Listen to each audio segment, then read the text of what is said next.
She had timed the flights carefully. 14 hours from Vancouver. 1 layover in Toronto. 1 in Newark. Arriving Christmas Eve with just enough time to shower at the hotel before driving to her mother's house. She hadn't booked a room there. She'd learned over years of trying and failing to explain why that a room with a door that closed was not a luxury. It was a condition. The house looked the same. It always looked the same. The wreath on the door was the same wreath from 1987. Artificial pine with a red velvet bough that had faded to the color of old brick. She stood at the bottom of the driveway for a moment longer than she needed to, her breath visible in the cold, reminding herself of the things she'd told her therapist she would do. Stay present. Don't go backward. You're 44 years old. You are not 8 inside. Her brother Marcus was already there, which meant the dynamic was already established. Marcus, who lived 20 minutes away. Marcus, who called their mother every Sunday. Marcus, who had never once been described as difficult. Her mother, Carol, hugged her the way people hug obligations, brief, complete, already looking past her shoulder. You look tired, she said. Was the flight bad? It was fine, Ellen said. 14 hours. Her mother was already moving back toward the kitchen. The table was set for 6. Ellen, Marcus, her mother, her Aunt Diane, her Uncle Pete, and her father Richard, who sat at the far end with a glass of red wine and a crossword he'd likely been doing since 3 in the afternoon. He looked up when she came in, nodded once. There was warmth in it, small and private, the kind he'd always communicated in the margins of rooms her mother occupied. Dinner was her mother's production, as it always was. The turkey, the potatoes, the green beans with almonds. Everything perfectly timed, perfectly presented, and carrying the implicit message that love in this family was demonstrated through execution, not expression. Ellen helped where she could. She was not asked, but she helped anyway because standing in the living room making conversation with Marcus felt like a performance neither of them had the energy for anymore. They'd stopped pretending to be close sometime in their 30s. What remained was cordial and hollow, like a card signed without a message. She was carrying the bread basket to the table when it happened. No build-up. No provocation. Her mother was spooning cranberry sauce into a dish, and Diane was asking about someone from church, and Marcus was pouring water. And Carol said it the way you say anything at a table that's been running the same script for decades. Ellen always flew the long way around on everything, even as a little girl. You were always the difficult one. She said it warmly. That was the part that made it land so cleanly. Not cruel, just matter of fact. A family truth offered between the bread and the cranberry sauce.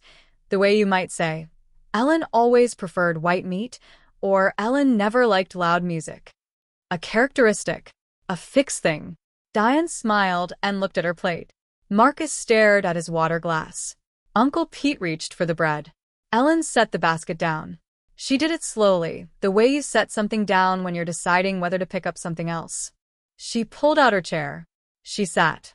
She unfolded her napkin and placed it across her lap with a deliberateness that felt to her enormous, though from the outside, it probably looked like nothing.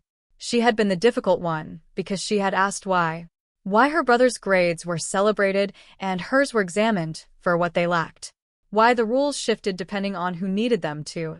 Why at 12 she'd been told to stop making things uncomfortable when she'd only been telling the truth. She had been difficult the way a window is difficult when it lets in weather that wasn't invited. 30 years of that. 30 years of being the clarifying force in a family that preferred fog. She picked up her fork, put it down again. I flew 14 hours, she said. Her voice was level, not loud, not shaking. I flew 14 hours to be at this table. I've flown some version of that distance every year. I could manage it for most of my adult life. I've done it because I wanted to be here, not because I found it easy. And I'd appreciate it if my wanting that wasn't described as a character flaw. Her mother looked up. A brief flash of something, surprise, recalibration, and then the familiar compression of her expression. The small smile that meant, we don't do this at the table. Ellen. I know what you were doing. The table was quiet in the particular way that family tables go quiet. Every person suddenly and urgently interested in their own plate. And then Richard set down his wine glass. It made a sound, small, deliberate. He looked at Carol from the far end of the table, not angry, not performing, just steady, and he said, "She's right." 2 words.